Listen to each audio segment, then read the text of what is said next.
Good afternoon. After this long and exhaustive, detailed description of sculptures, I think this is the last concluding session which is given to me. And documentation of temples of North India, problem and issues. I will try to touch with the temples of North India. Everybody, we are some from North India, especially especially scholars. So we are very much familiar the nature of the temples and extension of the temples. Northern Indian temples extended up to the Kashmir Valley or go to the beyond the northwestern frontiers also. So right from the Gujarat to up to the, I can say some extension goes to we call the Odishan temple, but Odishan is also part of North Indian temples. I will show one slide because in the different texts are giving the typology of the various type of the temples described in the several canonicals. So now we are not going to learn the temple architecture, but we touch the basics of the temple architecture and how to document it, and where we skip the mistakes, where we are doing the skip the points which is essentially noted to be noted at the time of documentation. So as you see, the map is central India is very much concentrated with the temples. It doesn't mean that the other part of does not have the temples. Temples are built. But the question is this, how we are just plotted this, because most of the temples, the central India is a cluster, or you can the hub of the, or you could it was a bowl where the most of the temple styles are evolved. Like for example, like 3-4 districts of the central India, Jhansi and Lalitpur. Lalitpur have all type of temple styles. Only one district, and single district have documented. ASI have 74 temples which were under the protection of the SI. So all 74, if you analyze the 74 temples and you get the classify, previous that in 1919, 1932, R.N. Mukherjee, Professor Mukherjee have given the classification based on the regional styles and dynastic styles. Now this dynastic style is not obsolete in temple architecture. Sorry to say, sir, if we are talking with the Vardhana style and all the Maitreya, sir, but in temple architecture, S.K. Saraswati and all, they have tried to just give the nomenclature on the basis of their canonicals. Like because Dhaki is giving the Lata style, Lata or Nagara style, Lata Nagara, Gurjar Maru, Maha Gurjar. There's a lot of sub variations were given. So we are not supposed to go in all the details during the documentation when we are going to fill the BHS format. BHS format is very prescribed. First 19 points are basically there's a location, district, etc., etc. But the remaining portion, when we start to the history and association with the temples, that is then comes to the important part. So only 3-4 points are very important when you are just going to fill up the temples. In temple, we are just doing the making a plan and everything. Now come to the here. We are making a plan and drawing everything. If you go into the past, when the studies, all Orientalist scholars have given the and explored the entire region, and they have prepared the lithographs, they have prepared the freehand sketches, and to the scale sketches. That was the earliest documentation of the temples, and these temples were very well documented in form of hand sketches and duly published from the London, especially in form of lithographs and in form of the books or folios. And there was some beautiful examples of like you can say Western cave temples of India, Ferguson. They have given beautiful illustrations. So now what is the use? Why documentation is required? We start from here. Documentation is essentially required for keeping the updates and prepare the records, and records for academic purpose, record for reference, record for further studies, and records for if anything happen like a seismic or earthquake is happened and your temple have fallen down, you can recreate and you can understand something and you recreate the, and such and it is one of the way of the preservation of heritage, by way you can create a database for the future. So now, problems in documentation. Small temples are easy to document in respect of the larger temples. If you see, Bhuvan sir have shared yesterday, we were discussing a lot of things are there. Many of these things he pointed out first time in the coins, and I was just shocked to see. We are quoting the 2-3 examples. Now many of the examples have come out light, but we could not quote in our studies easily because things are revived. And Yellora have also pointed out because many things are we skipped easily. But these minute things in the same in temple, if you explore the central India from, if you see the borderland of the Kota, especially she was talking about the Atru and Bara, that was my working area from Bara, Atru to up to this Khajuraho, or you can say up to Kalinjar. This is the entire domain I have worked extensively. So this domain is very, very important. If you see the early Gupta temples are in Bidisai regions, Heliodorus Garunistam, there were excavated remains. If you the Gupta sites, Sanchi temple number 17 and other sites, and go to the Udaygiri caves, early partly rock cut and partly structured temples are there. So there is a gradual development. Where we skip, where we see some modest temple like they are the Fasana type of roof or the pyramidal roof, we say these are the temples of, earlier it was very, very frequently it was described as Gondwani temples. But as so far the classification of the temple is concerned, Professor S.K. Saraswati and later Dhaki, they have putting a pressure. No, we cannot say there's maybe a regional style, maybe patronized by some local rulers like local rulers. Sorry.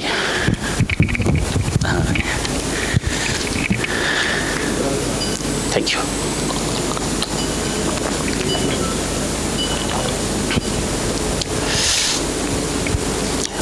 So these temples were not very much sub-classified in the form of as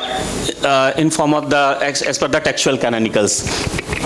So now we have just pointed out some of the, only few temples are having dedicatory inscription. These are the issues because most of the temples are located in the remote areas, very small temple. By new research scholars are going there. We got one temple remains over there, but it is very difficult to collect the history of the regional history as well as the dedication, who made this temple and to whom it was dedicated. If you get a one Sivalinga over there, then you can, this is dedicated to Shiva, maybe some sculpture of Ganesha and some other. So you can correlate it is dedicated to a Hindu pantheon, but to whom it is, I will talk to later on in the Central Indian context. Dynastic affiliation, it determines the name of the builder. In case of the ruined temple, sometimes difficult to understand the exact plan. Sometimes in northern India, there is a certain movement. What kind of wood? It is the Atavik region. If you start from the Shivpuri and the Aulikars were ruling in the Mandsaur area. If you see, start from Mandsaur and Upper Mal and Lower Malwa. Upper Mal, I think you are familiar with the Upper Malwa and Lower Malwa area. If you go in about 100 to 200 kilometers in the band, you make a band. So entire central India was covered. Gradually come from the west to east, from up to Shivpur district, Abara, Atru district, and come to Shivpuri, Guna, and come to Lalitpur, then Chhatarpur, and go beyond your territory. You have some more South Indian temples also. That is the Singrauli area, in the eastern part of closer to the Bihar borders. What happened? Because there she has reported nicely South Indian temples because that was located on the Dakshina Path. So traders coming from the via South Koshal, going to the Prayag, they built some small temples. These are the landmarks. Okay, so while working on the out of domain, we have to consider which domain. So this was the very important point. If you are just go through it, you will get this kind of points. In case of ruined temples, sometimes difficult. If you see the one site, like I can example, one beautiful site is a Thoban. So some people might be familiar. If they are not familiar, I can give someone case study like Kalinjar also, because Kalinjar have also the same kind of nature. There are many of the temples during the Islamic invasion, all have raised to the ground. There was a reuse in the various part of the the fort or as well as the in mosque. So if you recollect or collect entire data, put together and analyze in your laptop, in your lab, then you will reconstruct the entire history of the more than 1200 years or 1300 years. Because the same thing, it was published in about 438 pages. We have published one monograph with the help of, with the joint authorship with the A.K. Singh and Subhas.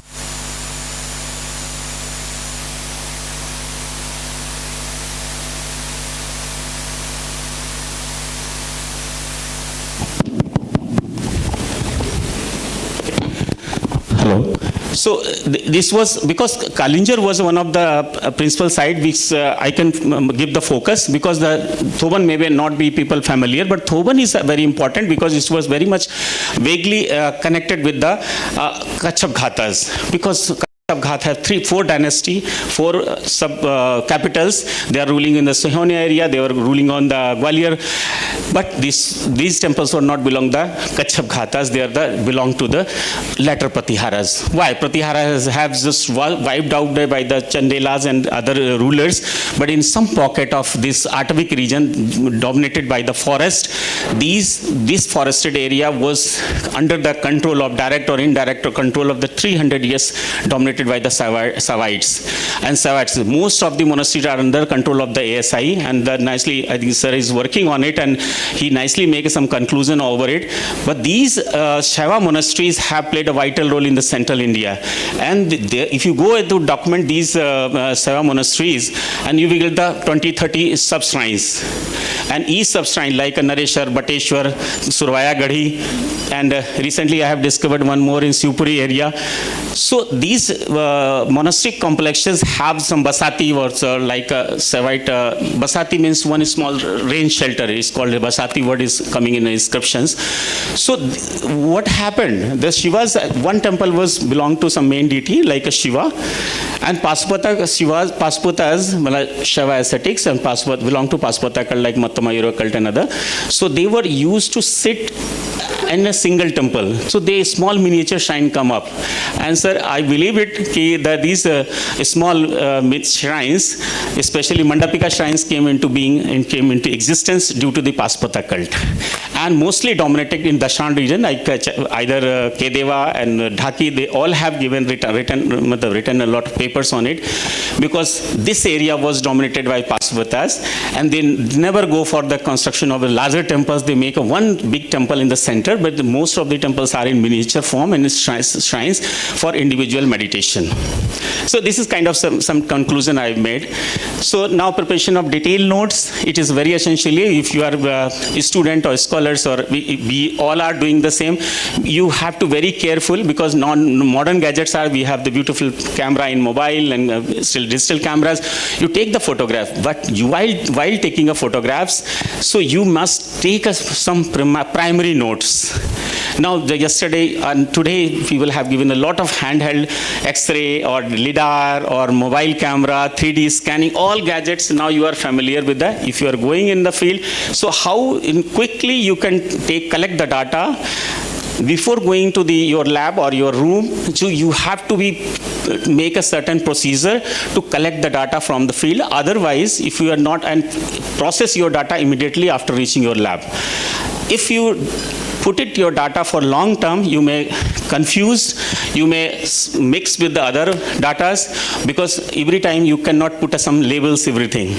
So there are certain procedure. It is a try and error method. You may start to work like collecting the data like Khajuraho or Kalinjar. So thousands of sculptures are there, rock cut as well as the loose sculptures. So we have to make it, we follow certain procedure to collect the data from the site.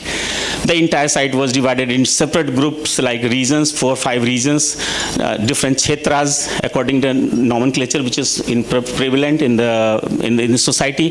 Like Maruti sir was telling you why you are called the Lakshman temple is the Vaikuntha Vishnu, but sometimes it's very difficult to ask the Vaikuntha Vishnu. No one can identify Vaikuntha Vishnu. So we are forced to say it is the one kshetra is Buddha Buddhi kshetra. Then how you can Buddha Buddhi kshetra? The place where the most of these crematoriums or cemeteries are located in Kalinjar, so called Buddha Buddhi kshetra. Sir, I have done a lot of scanning over there. So Buddha Buddhi kshetra, most of the crematory burials are there. but they all belong to the 18th or 17th century Chandela period. Where are the early remains? I will show I have discovered 22 rock cut, 27, 22 is a rock cut, 5 is a built in freestone. That's 27 earliest Shivlinga was discovered from Kalinjar. After that discovery, the entire antiquity was pushed back. The known temple which was built.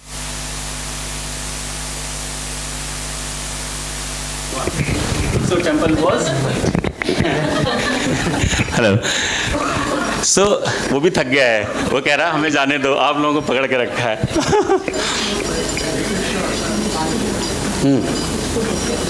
So actually, I can stop. We will talk later on that one. So now, the earliest form of documentation preparation in hand sketches we have discussed. Photographic documentation was the second. When the photography introduced, they have taken the pictures and they have feel proud. I have 3,000 of photographs of the Indic collections, Indic arts. So European have feel proud and they have preserved these photographs in the mostly in the different libraries of the Europe and especially in London and British Library. So you can get and you can access also these photographs. Now the next one is that drawing. Drawing started early, but later on it was developed. It has their own evolution. It was similar. 2D drawing was prepared, conjecture plan was prepared, sectional plan, sectional elevation plan was prepared in early days.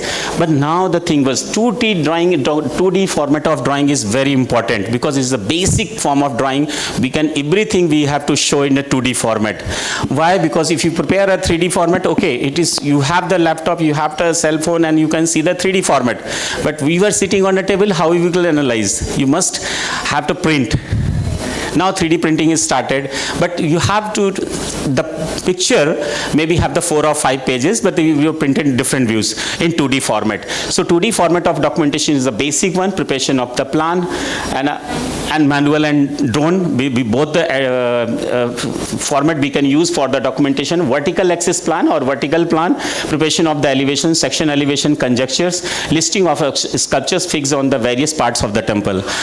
So while preparing the ground plan and elevation, especially in case of documentation, so while taking a notes, you have to be very careful rather than the picture it was captured. Now the modern gadgets are there. If you just scan you take a round of your temple, prepare one video, so easily you can see in your mobile or you can your laptop fix the location of the sculpture. But I will always suggest you have to make a note, put on a small drawing, quickly draw the temple plan and just point out 1, 2, 3, 4, 5, 6. I will go later on.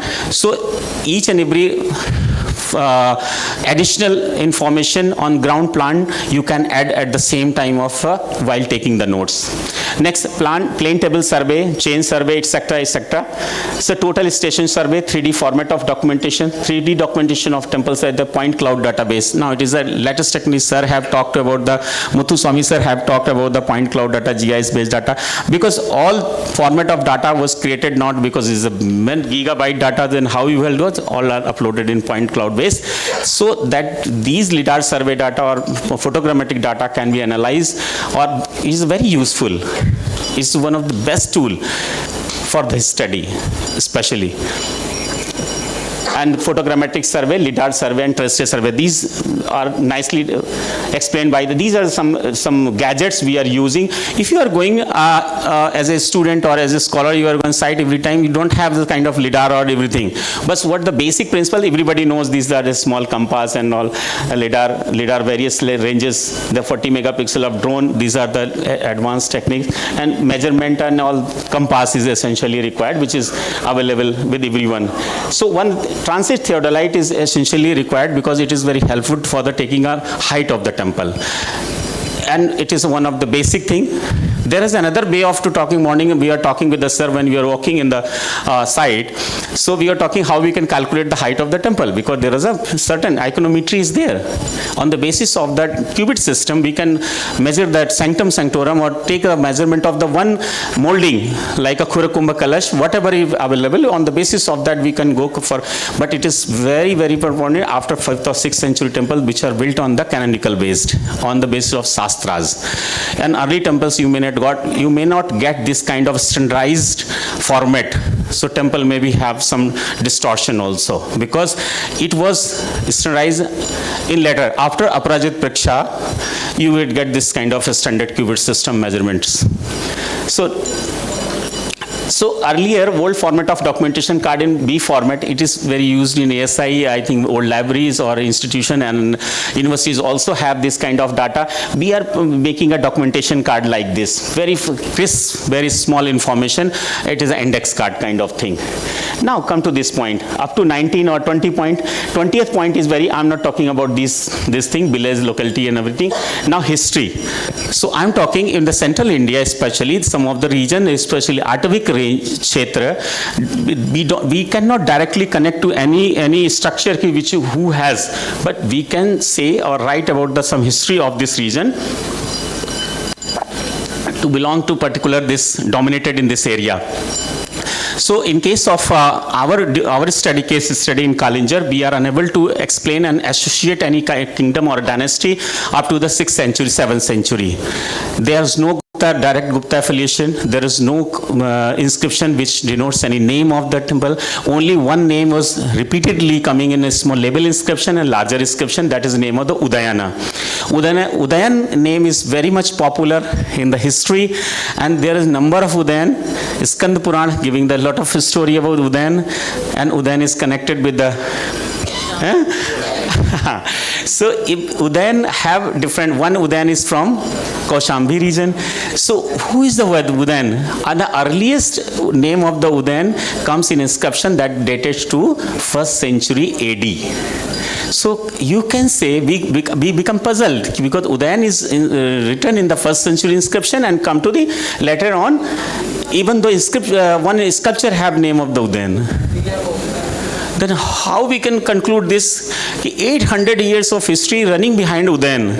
So this kind of problem appears sometimes, and Professor A.K. Singh is a very senior professor. He was also puzzled. He is an epigraphist. Now I am going to puzzle. Then I talked to Professor Hardy, Adam Hardy, and then one of my another friend is Hans Baker, who's working on Skand Puran. Then we sit together and have a chat because he has a project on collecting the data on, especially on Pasupatas. Then we have to connect the story with the Udayan, which is very much popular in this region, right from the early period to late period. Okay, come to the traditional descriptions.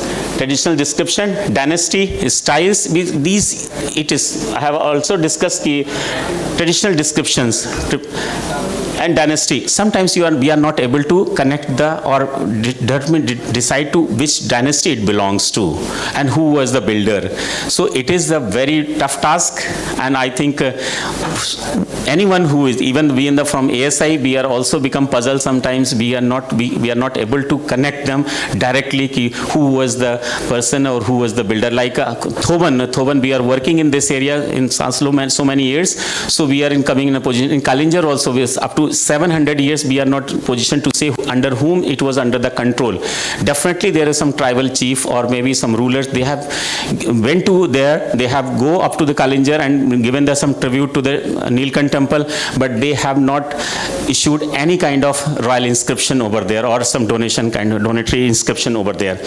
So now these other points are there. Building structure site like a temple, photographs, structural material, which is very much known. Temples uses, what kind of uses? Temple, in case of temple must be used. What kind of use is there? Temple maybe either it is a dilapidated condition, maybe it's a disuse, or maybe used and converted under any position. One of temple was used like stacking the bhusa or old so it was what kind of, you can say it was under the private collection and they are using as store, something like that. Because I found this kind of structures in the ground. Uses, sub-uses, ownership, these are the very well discussed. Now, preparation of freehand sketches, photographic documentation we already, these are some early, only for just example, this is the sketch drawing of Ghateshwar temple, Badoli. You know the Ghateshwar temple. Nataraja was stolen from here. This niche. Nataraja was stolen from this niche. From this niche. And during when I have joined the service, it was stolen 1 year back, and I was deputed for an inquiry for this one. So I have submitted the report, and after when it was one operation was done by the police, Rajasthan police, and when they have traced the fake one, and again I have deputed for inscription for the inspection, and I have told them this is a fake one lying with this. There is a lot of story. I'm not going to in detail, but I have observed both the observer. I have given observation. It is looks like a fake, must be verified before taking, but somehow it was mistakes were done. So now these are what are the basic points while documenting the temple. It is only important when you are entering in the temple how you can just conclude marker points in your description. You will take a photograph, you will prepare the drawing may take a lot of time. Photography is the best part. You can just follow the procedure, clockwise procedure, start from the left to right. So you can take in clockwise manner and collect the pictures, and thousands of pictures you can collect it and click and take it out. But these are the certain plan, elevation, door frames, pillars, ceiling patterns, other decorations, and preparation of field notes. These are the certain points. This is the last one is a preparation of notes. These are 6 points are very important, and this is the point when you can just study carefully, and you can, that would be very helpful to decide whether temple is early or it is a later, or it is a addition, it is a subtraction, or it was restored in over period of. There are hundreds of examples in the North India and across the country. So temples were built, rebuilt, and again like one example I quote from Chittorgarh Kalika Mata temple it was destroyed, and Kumbha Sam, best example is the 8th century temple, but it was restored by Maharana Kumbha in 16th century, 15th century. So what happened? If you don't have any basic idea and you don't have deep insight about that temple architecture and sculptures or sculpture style, you may confuse. Because Rupa Mandana was written by the Mandana. Mandana was the chief architect under the patronage of Maharana Kumbha. He has designed Chittorgarh as well as Kumbhalgarh fort. So he or his son was both the son, Puma and Lama, and Puma and the three sons were there. Both are employed in the construction of Chittorgarh Victory Tower. So they have given the level inscriptions. So under the supervision of Mandana, this temple was rebuilt nicely. So up to the Adhisthana temple was same. Above Adhisthana, they have rebuilt on the basis of existing traditions, temple tradition, or Anekandaka or Ekandaka type of temple. Because it is a Anekandaka type of temple with the regional style, because which was predominant or which was existing in Nagda and other group of temples in the Udaipur region. Now, these are the names, some type of temples in northern India. Very vaguely we say the North Indian have several divisions, because scholars like Aprajit Praksha, Rupa Mandana and Lakshan Samucchay, these are the texts giving the several divisions. There are 21 divisions, 14 divisions in Aprajit Praksha. Nagar, Dravid, Latin, Bhumij, Vrat, Biman, Mishrika, Sandhara, Biman Nagara, Biman Pakshika, Ballavi, Napunsak or Fanskara, and Sila, Singhavalokana, and last one Daruja. So these 14 type of temples, out of 14 only we are familiar with the 4 or 5 subtypes. So when we follow the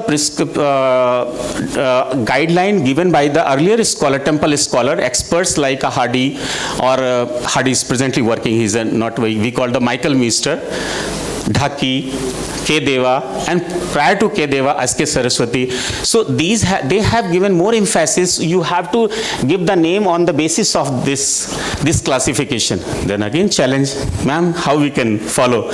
Because Napunsaka we cannot identify. Napunsaka, which temple is under Napunsaka?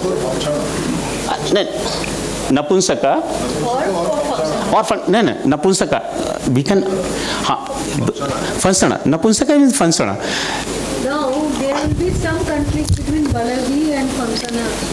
No, Pansana, Ballavi, yes, Ballavi had different vaulted roof. Pansana is a pyramidal roof. And there is a Khakra Deul in Odisha. So now if you see that there are 5 types, there are 8 types. Mandana have given 8 types. So some of the name are very common. So now we have to go for other documentation method. We are talking about methodology. If you are going to in the field, you are taking a note. So we are talking, we have to, there are the multiple temples. We are 100 or we can say that there are 108 temples built over there. 108 is not existing. Maybe 15 or 20 temples are there. So how you will give the numbers, either in a clockwise manner or randomly. So there we must follow the certain parameters or certain methods. It is better to, main temple should be given 1, another 1, 2, 3, 4, 5 or something like that in clockwise manner. That will be easy to give the number and take a notes accordingly. And it would be always better for the data creation. If you collect the data and you are going for processing, so for data management it is very easy.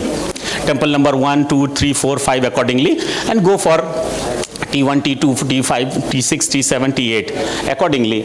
The same thing we are following in case of the complex temples. When temple Jagti was very high, especially in case of Central Indian temples. The Jagti was, when Jagti was first time came into practice, somewhere appeared in a Gupta period, when the Panchayatana temple came, and Pratyahara, it was continued in Pratyahara period. It doesn't mean all the temples are built on the Jagti. But many of the Pratyahara temple built on simply Kharsila, they have started to. So it doesn't mean that all North Indian temples have it doesn't have the marker of for the North Indian. Okay, most of the larger temple built under the patronage of the royal patronage, they will have some kind of beautiful Jagti or molded Jagti. Especially in this case of, for example, Vishwanath have this kind of, they have 29 niches. So these 24, 25 and 129, these are the flanking deities, like a river goddesses shown on the either side. So this is a sopana connecting to the main terrace. So other niche shrines, they have certain, all niches are missing, there is no sculpture at all.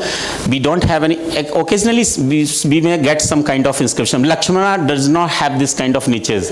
It is appeared only in Vishwanath.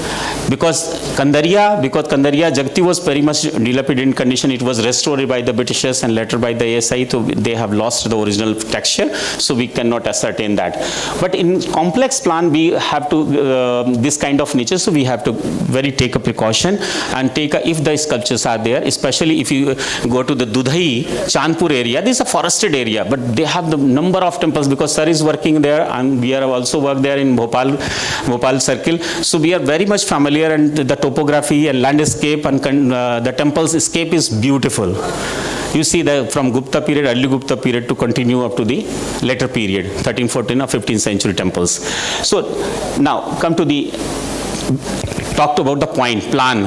Plan is very simple. The simple modest temple, Gupta period temples have a square sanctum with everybody knows there was followed by 2 pillar portico on small portico extended with a small vestibule is not created in this period, but a small projection is there. Why? The Sakha was created. And Gupta period, the Stambh Sakha was very prominent in all the temples, early temples, and this Stambh Sakha some side disappeared and again reappeared in Stambh Sakha in especially Bhumi's temples, very prominently Udayeshwar temple. It was very, very elaborated in nature, and it was continued in the late Kalchuri temples too, in Dakshin Koshal area. But if you see the very simple plan and elevation, so it is a sectional elevation, very simple. There was a masonry temple, so you can see all joints are very much clear, and the thickness of the wall is very much prominently can be seen. Very quickly you can draw. But if you are going to the complex temples and only the entrance, important part is the entrance, and entrance sakhas 1, 2, 3, 4, 5. how we can say, sometimes we got 3 Vaisakha, sometimes it was called it a part of 3 Sakha. So I come to conclusion, sir, कि Vaisakha is obviously scholars are considering according to their convenience, because The 4 Shaka should not be there. नहीं तो why I have given 4, because if you I will show some other examples also. These are the मतलब I am just taking a overview from simple to complex plan. So if you move these plans, these all are 7th 8th century. Temple architecture was very much evolved, and due to the dynamics in the temple, so they have created lot of offsets on either side, lateral side, back side, and all directions to accommodate the sculptures. And these beautiful sculptures, and Elora was talking about the sculptures. The placement of sculpture is very important. All deities are not worshipped. All the Mool Devta was always placed in the central sanctum sanctorum. Apart from Mool Devta, some other tutelary deity or the sub-shrines belong to sub-shrines. They are also used like a Mool Devta. And besides the other, most of the deities are placed in the niche, or they are fixed in the part of decorative element, but their position is very much important. So they are part of Jangha, sometimes they are going to over the Varandika, but size of the sculpture may vary. The Varandika is not much thick in a temple, so the sculpture may be 1 foot or 1.5 feet, but the sculptures, those are placed in the subsidiary shrines or in Bhadratikas. They have larger in size. It depends on the size of the temple. So all deities are not worshipped. Only there sometimes they are used for as a decorative component too. Especially Salbhanjika, Nag, Sardul, and the other deities. So now I'm talking about these complexities. If you are, why I'm talking about, if the draftman manually, if you are preparing this plan, definitely we will do the mistakes. We take a very careful while preparing the ground plan of these kind of temple like the Paladi. Paladi have many offsets. So definitely, if we are not following the geometric principles while making a drawing, so we will do the mistakes. So one quarter first we have to draw, then 1 quarter we have to replicate. The same principle is used in the photogrammetric survey also. Now the technique is there, they have just take around, they will automatically software will create. But before that, the basic iconometric or geometric principles were applied for making this kind of offsets, especially like in Indore temple, 775 AD is a circular. Like circular temple was very popular in 8th century, 7th century AD. If you see these two, Chandrahe and the temple at Kurari, especially Fatehpur, this is a brick temple. You see that they have make all same kind of principle, but these are Rathikas going up to the, but in case of this Chandrahe temple, because it belonged to Mutt, Chandrahe Mutt, near Siddhi, near Siddhi. So this was very much very important Shiva temple, have this kind of Bandikas. What is the, I will just explain in next plan, study of door frames. These are the early door frame, because temple number 17, only 3 shakhas were there. One is a Patra Shakha, and this was a Stambha Shakha, and 4th is missing here. It is perfect 3 Shakha. And Nadi Devis were on the top with the brackets shown. Here, come to the Udaygiri, shakhas were now come to the in form of races. One is project coming out. So 1, 2, 3, 4, 5, and 5 you can, how you can say 1, 2, 3, and 4. 4 is a Vaisakha, become Vaisakha. There is a 4 offset. The outer scroll, either you give the Sakha or you call the Vaisakha. Very oftenly scholars are writing as a Vaisakha. So what is the importance of this temple? Because it's a partly structural or partly rock cut. Sanctum Sanctorum is shunked under this, and these are flanking doorkeepers, and these are pilasters. And the mandapa was extended in front of that. So temple was evolved gradually here. Nadi Devis were on the top. Now there's a simple door jamb was more elaborative, and here door jamb was very much clearly shown. There's a Shaiva Dwarpalas. Now, for comparison, we can see these Bhumra and Sakor, and these all the Rajasthan Chandrabhaga temple. So if you see, the Chandrabhaga have 4 shakhas, and the outer is a Vaishakha. But what is the development is there? They have added another 2 tier of bharnis or lintel stones over. So this is the gradual development. Up to 6th century, they have followed the same kind of creeper or vegetal scrolls in the shakhas, but they have what they did, because the Chaitya Gavaksha motif was used over the bharni or lintel. So now it is a gradual development, and up to the, you see the Bhumra, there is a simple box headed like a Tulapit in the outer axis, we call Tulapit. Here it is also, we call the Tulapit kind of motif.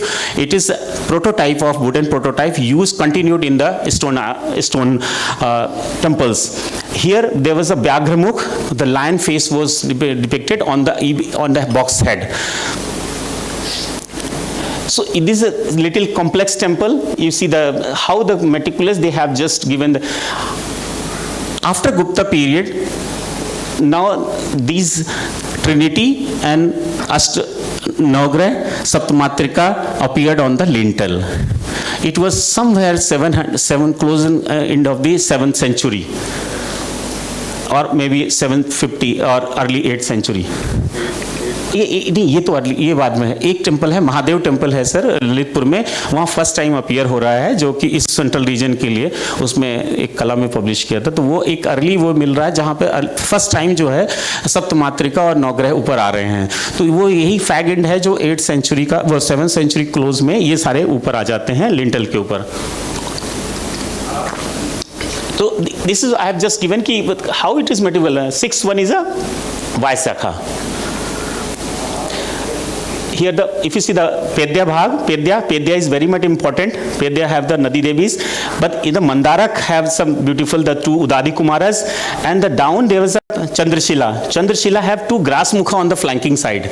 These grass mukhas later on they become the decorative motif in temple architecture, and they were succeeded by some of the temples have the conch sunk on either side.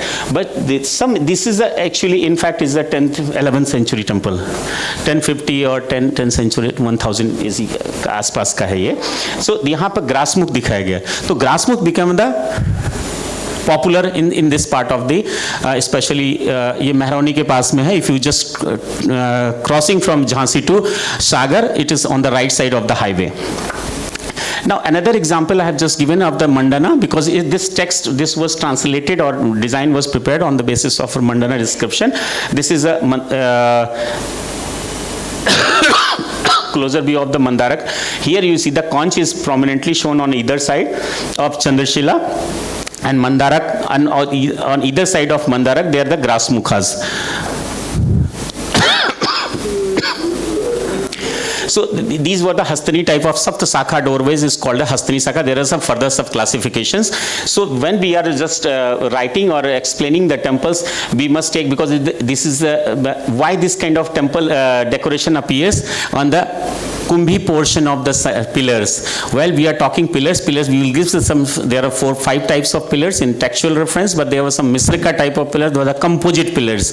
Means the section or the shaft was the multiple in section, but the circular, octagonal, 16 faceted, and on the top they have the brackets. So these kind of pillars, because this is a later induction, and this late style with the Gavaksh Ghat Pallo design become more stylized. Gradually it was pointed going up, and it was very much prominent in the later temples of 12th century temples of Dhar area and other areas too.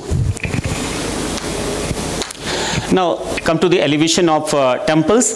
In elevation, everybody knows temples. I am not going to tell temples. Only we showing these drawings were prepared by during the time of after 1955, when the temple survey was established by the ASI, and K. Deva sir was become the head of temple survey North, and Krishnamurti sir, Srinivasan sir was became the head of South Indian temple survey. So North Indian temple survey project, TSP, temple survey project, North India, North means K. Deva have prepared this drawing. These are the complex drawings. I think youngsters they can have some issues, because there is some overlapping. This portion is very plain, and this portion have them lot of zigzag designs. What is the zigzag design? Anyone can Tell. No, it is a superimposition of the ceiling. The right half of the temple, No. I'm talking about the, elevation lig gaya isme. Actually, these are I'm just showing why we have shown. This is the simple plans of, that is the site is, No. Baman temple is of Madhya Pradesh. No, it's not. This is a Chhatarpur temple. I know Bamana temple. I'm talking about this. Because they have the receding lines. If you see the outer ring is coming and then gradually the solid portion was shown in the center. It means the all offsets gradually coming inside. So all offsets were marked in a simple drawing, simple plan.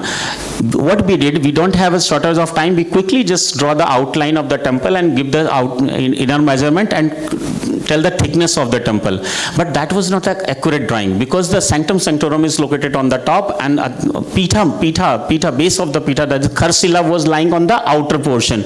So this is the perfect drawing of the temple when the all elevation is also reflected. And the right portion is showing the exact plan and the left portion is superimposition of the decoration of the ceiling. How the ceiling was depicted. If the ceiling is a Chipta Bitan or Samtal Bitan or Kasp Bitan or Gajtalu Bitan, so all are depicted here. So these are the points we have to consider it. Now this is the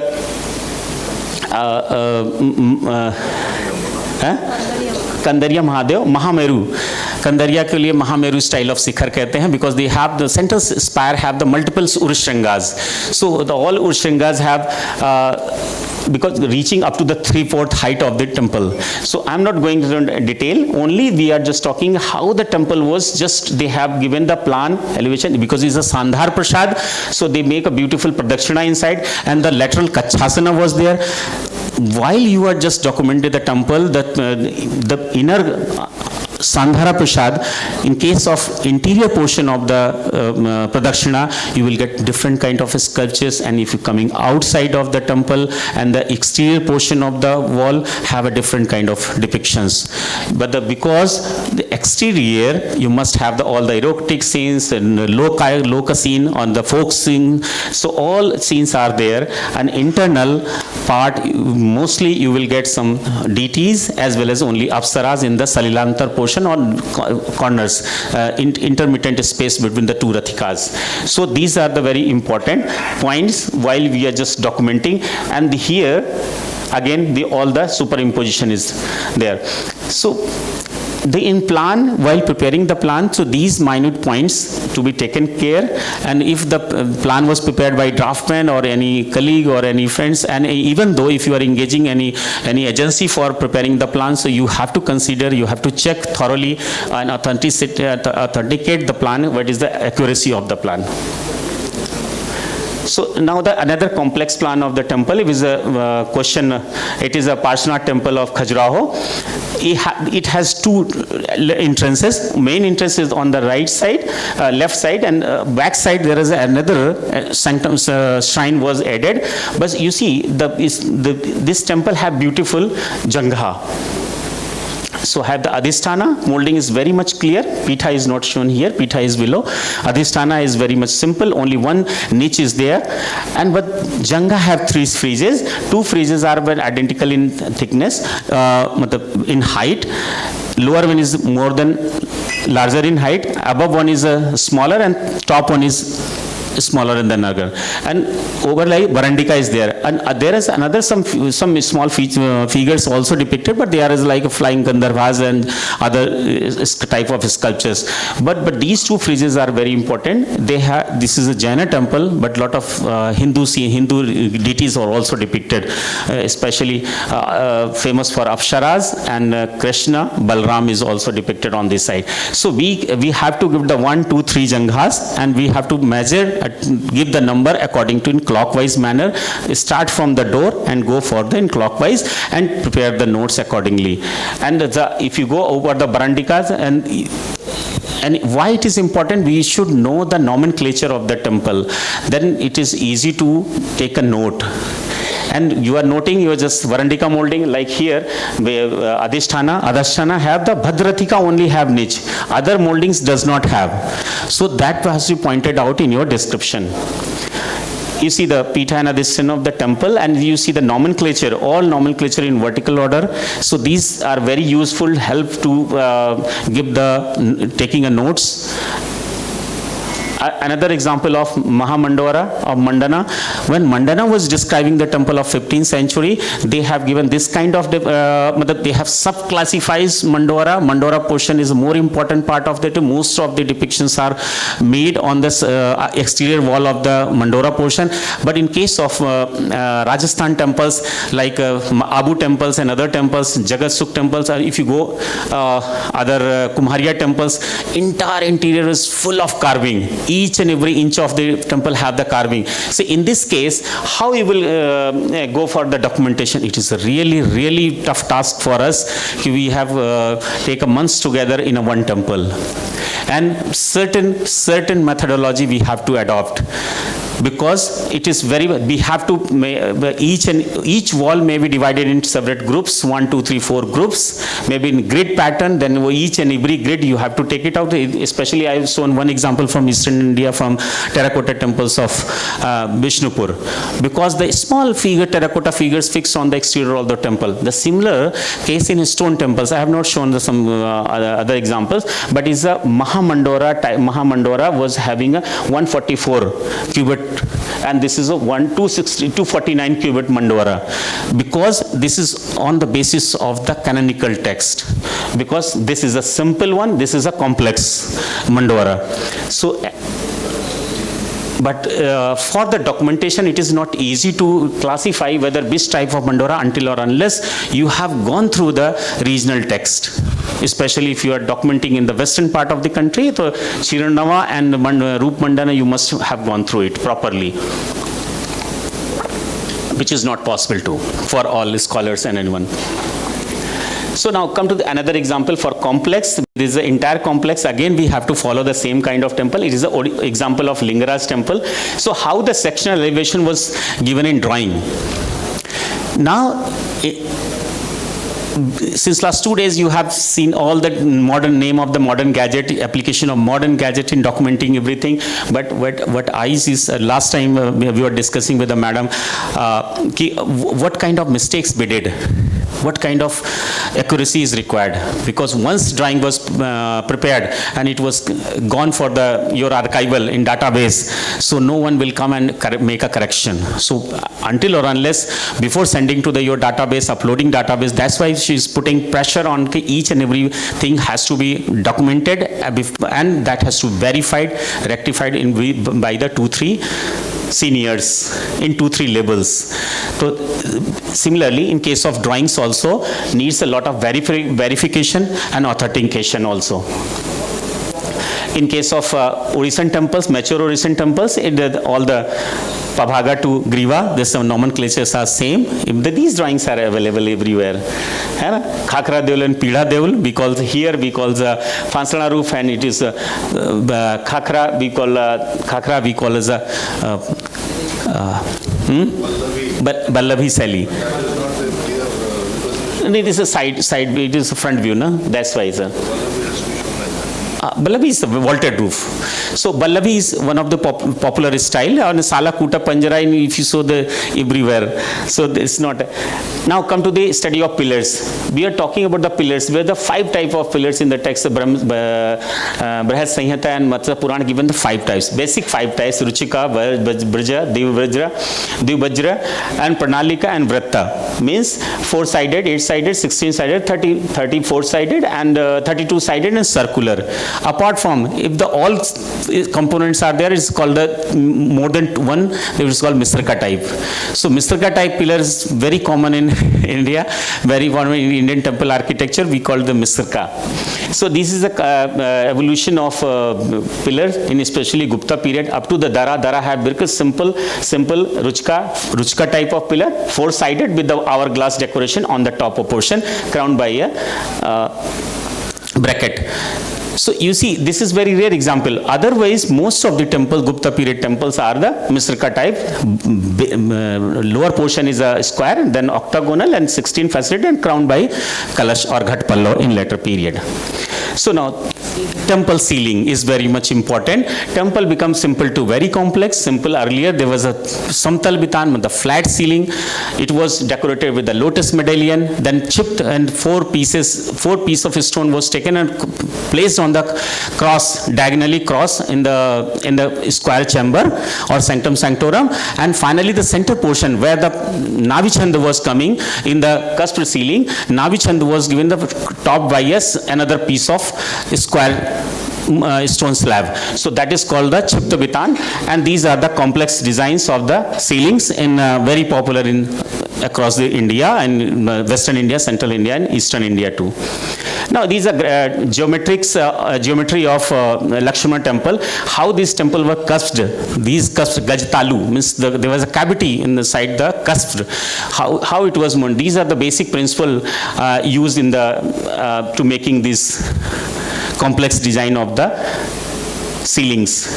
This is our Lakshmana temple, how it is coming in the center. This is a Nabichan. There was some simple Padmanal was coming on the center. So now I'm talking about the case studies.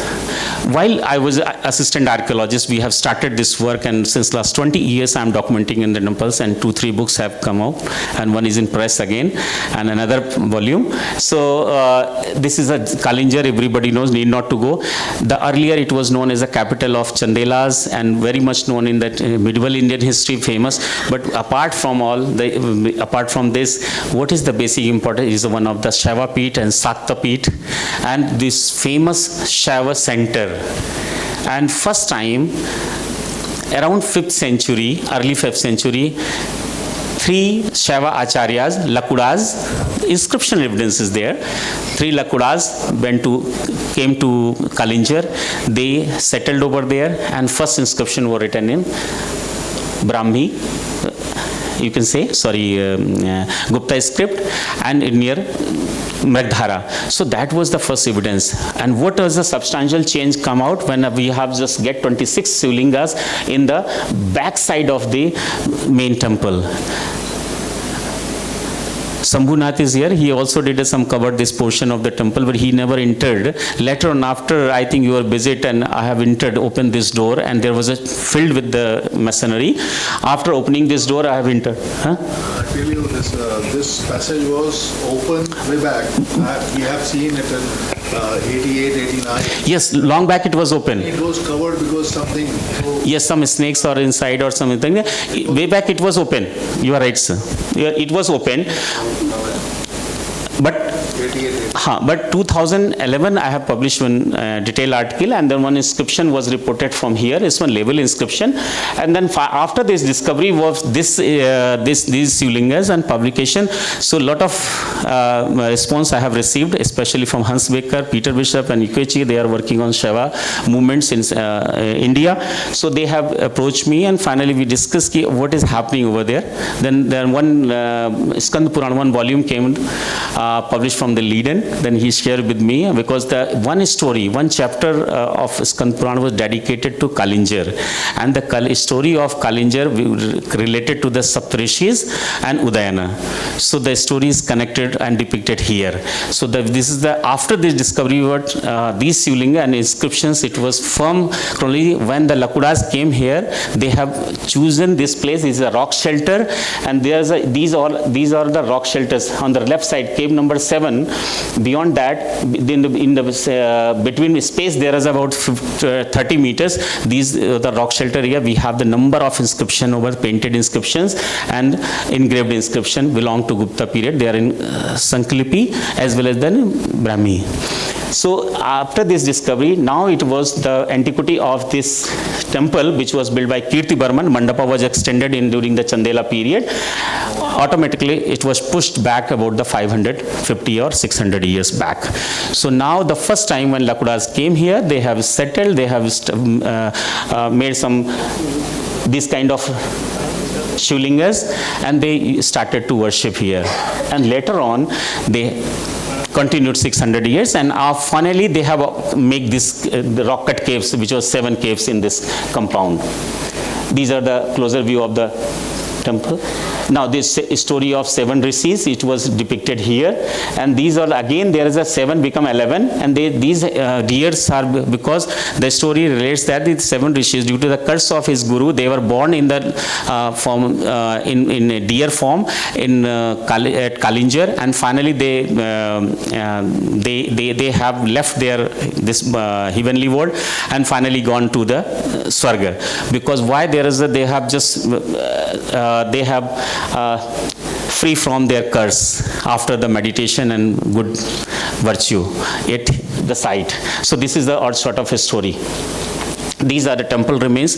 Why I am talking about this is the documentation of the temples, because like this, like Kalinjar site and other mutts of the central India, it is very difficult to connect and reconnect to temples with which architecture belong to which portion or which temple. Here it is also very tough to connect to and try to find out the provenance where it was located. But there is a certain things. Temple was started from Gupta period, and these remains are burning example for these. They like this Chandrasala, these Dwarpalas, and these are the, because on the basis of, I have calculated at least 4 Shiva temple were there and 2 Vaishnava temple were there during the Gupta period. Maybe wrong, maybe right. It is all interpretation. Inferences there कि at least 5 temples were built during the first phase of Gupta period up to the 5th century, and later on the temple was increased, and Mandapika shrines were more than 11 or 12. Because I have counted each and every door sakha and door lintels. On the basis of that, come to conclusion कि certain this much number of miniature shrines or Mandapika type of shrines were present at the fort. These are the Gupta pillars used in the bridge. This is a Patthar Mahal Masjid or Patthar Masjid built by Islam Shah. So these Gupta pillars were reused in this, and these are the other architectural members. Madam, chalo karte. You have to. Achha, use of modern technology. I am not going into details because we have Muthu sir, Bhuvan sir have explained all sort of photogrammetric survey and all the details. We are going for the directly data analysis, how the data can be analyzed. These are the photogrammetric data used for the preparation of the second case study of the Kakan Math, Suhania, district Morena. So this is a huge project led by the ASI, and we are working on it to conserve it, and the Bhopal circle is under the supervision of Bhuvan sir. So now this data was generated through the photogrammetric survey and 3D scanning. So this is the view of temple, and now yesterday he shares Bhuvan sir, we have calculated this is just like a copy of an equal in size of Kandariya Mahadev, because the formation, the type of the size of the Garbhagriha, sanctum and mandapa was equal to, and even though height was equal to that. Like Aishatra temple, he compared with the 2-1. So on the digital basis, digital design, he just come to the conclusion of this. So what is the use of this kind of meticulous drawing? Because now the ASI is putting more pressure on documentation. There is a condition mapping of the site. Before going to the conservation, we are just documenting this site, detail mapping, and the top plan, sectional plan, elevation, and all elevation plans. It is very difficult to manually to complete this kind of drawing very quick, very short period of time. But the question is this, due to this modern gadgets, very quickly within a couple of days, and we have to just complete the entire data and go for analysis and final preparation. Because once data was analyzed, you make a drawing and in AutoCAD format, and this can be take it out in a 2D format. You see the detailed documentation, because outer veneer portion have come out. It was fallen somewhere in back, so nobody knows, because this temple was built by Kirti Raja in 12th century, 1140 or something. So this was the very pathetic condition now. You see these hollow portions. Here one thing is very important. You see the earlier temple of Bhuvaneshwara, they have the ladder or stairs reaching up to the griva of the top of the griva, but here there is a separate stories. That is wrong actually. That drawing is wrong with your showing Lingaraj Uh-huh. with the stairs, that is wrong. That is wrong. Yeah. But it was, The temples are like that. they have some certain tie bars. All even Lingaraj is having the same kind. Multi-tiers, no, because essentially engineering point of view, it is very essentially required to connect the sikhara to make a tie beam kind of thing. If they don't have this kind of horizontal the plan or roof, so the sikhara outer top is become free from connection. The central load will come to down because point load is transferring on the base, but these tiers are very useful for tying to both the walls of the shikhar. Now these are the drawings. Now come to the here. This is almost 90-degree top axis ground plan with the entire detail of the sikhar as well as the ground plan showing the position of the flooring also.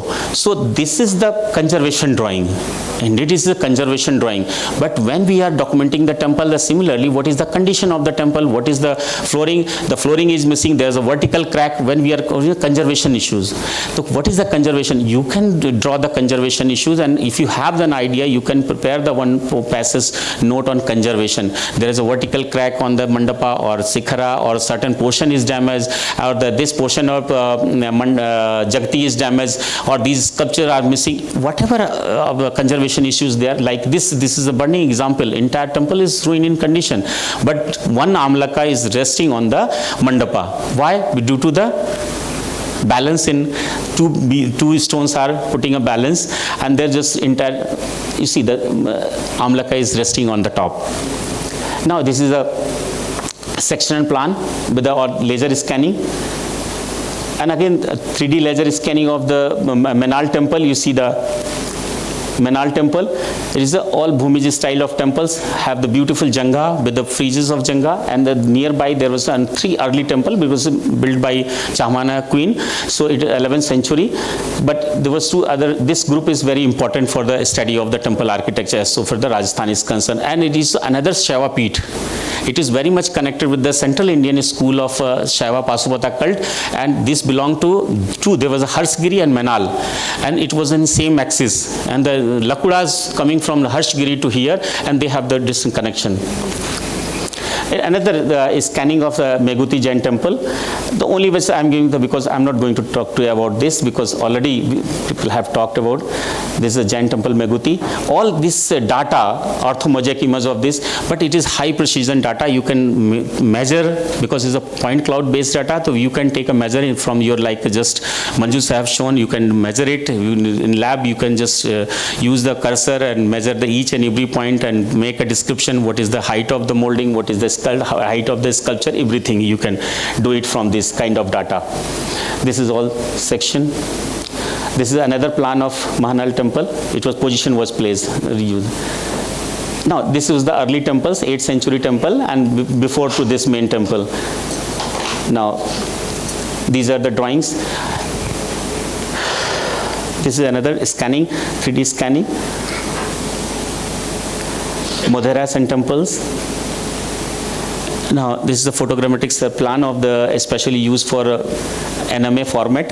So NMA format is they were doing some 3D 300 meter, 200 meter and 100 meter radius, but they can draw the plan with the other surrounding buildings. So now only for one example I am going to quote for the Samrai temple Vishnupur for the accuracy of the drawings. Only for a case study, it was done in Kolkata circle. So while we are making these drawings, this is beautiful documentation. If you see the in a very small paper A3 size, it is very beautiful drawing as of the vector scale. But the question is, when the sculptures are there, accuracy is reduced. It was meshed somewhere because the artist, the person who is sitting in a lab, who's making a drawing in AutoCAD, he is not have the very good in freehand sketch. So the features are distorted in this case. So this kind of feature, while we are just preparing the drawing for the documentation and for our database, so we have to take care of it. These are the like drawings. The sculptures, they have no eyes, nothing, because it's not a very good in here because we have the enlarged one. So all this is another terrestrial laser scan, because Bhuvan sir have shown, because through this method we can see some cracks and other features of the thickness, and this kind of for conservation, this kind of terrestrial radar scanning is very useful.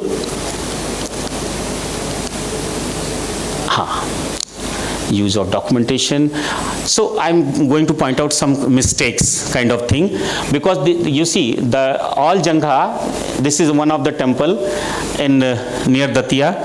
Sir, now it is under the custody of Bhopal Circle. Earlier it was in the list of Lucknow Circle. So when I have visited, Manojji and myself visited. So this is one of the example of Bhumij style temple. Is a Sarbato Bhadron plan. And what is happening? One side have this kind of sculpture and Jangha, but two corners does not have sculptures. So it is kind of mistakes, because in temple architecture, definitely temple is symmetrical in all cardinal points. But here, all two corners does not have any sculptures. That's why I have shown this example. This kind of mistakes were committed while construction. There must be some reason. Maybe there was some due to attack, or there was some warfare, or maybe some patronization. Any reason maybe happened in the past, but there was some certain reason. And finally, the Sikhara was restored in later period, and because which is totally different from. There are certain reasons. Certain reasons. Those reasons are because temple construction is done in layers, like horizontal layers. So if the material is not prepared, they are not going to wait for that.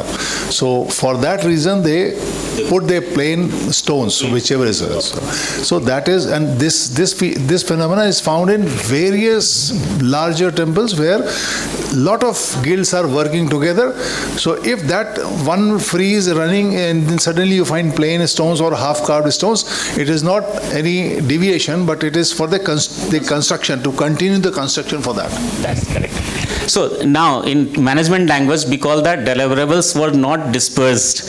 Means the project engineer have not dispersed his deliverables. In modern language आप कहेगा, जो एक management language में कहेगा वो सामान पहुंचा ही नहीं, deliver नहीं हुआ, तो हमें काम project रोकना नहीं है, काम को आगे बढ़ा दिया. So they have continued the same project, and finally they have completed, commissioned the projects. So for example, the Marutindran sir was talking that we have to change and consider the proper nomenclature of the temples. But as so far my knowledge is concerned, whatever I have explored, and we are all archaeologists, we are working in the field, it's very difficult to rename the temples. Whatever the number, Indore, just temple name was given something. Like how we can rechange? The Shiva temple Indore, everybody knows. Indore. So like here is a Kuti group of temple Thoban, but there was 10 or 11 temples, and front river side there is a small mandapika type of shrines. Each shrines, sometimes small shrines have the Shivlinga, some shrines are lying back end. How we give the name?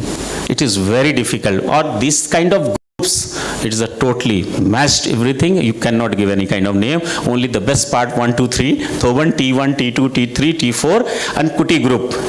KG, T1, T2, T3, that is the one best way to document these temples, because there is a 7 groups like Kuti, Sita, Madiya and all. So every time we cannot go for the association. Sita ki Madiya, one is small temple is the name as Sita ki Madiya. Ab Sita kahan se aa gayi, Madiya kahan se aayi, no one can connect. Madiya means a small temple, we call the Madiya in Madhya Pradesh. So it is very difficult. So now challenges. Limitation of manual drawings. Preparation of drawings is time-taking job. Come to the conclusion. Some monuments are very large and difficult to access and need for scaffolding, towers, ladders for the preparation of drawing and documentation. But the ultimate limitation of drone lidar survey, because there is a limitation in manual drawing as well as the drone survey also have some kind of limitations. The machines like drone lidar sometimes could not able to catch the point cloud based data underneath with cornices and moldings, especially on the top, on Varandika portion and the ceilings, they could not cache the data, because until or unless the face, until or unless we have to turn the lidar cannot move like this. So it has worked in the 90-degree axis. So until or unless we have to use the handheld lidar or some other kind of photos on photo. So these photos can be patched on with the help of the software. So that can be corrected. That's why I'm asking you, the drawings should be corrected and rectified, authenticate before just going for the database, sending to the database. So tracing from mosaic pictures by the craftsmen have more details like animal or human figurines, which I have already discussed. The challenge in storage drawings of a field data, the storage of data, especially the drawings, it is another big challenge for us, because in office, in your institute, which is very difficult. We have to go for better database, or like you can say we have to go for purchase for server to upload the data for better safety. Your hard drive or your pen drive can be crashed anytime. So this is another and retrieval of drawings from the storage of database is another big issue. If you are not uploaded, classified your data in proper way, even from your PC, you are not able to take it back or retrieve your data within quickly time of, I think, very short time of period. So it is very difficult. So these are some points. And now authenticity of the drawings we have already discussed. Thank you very much.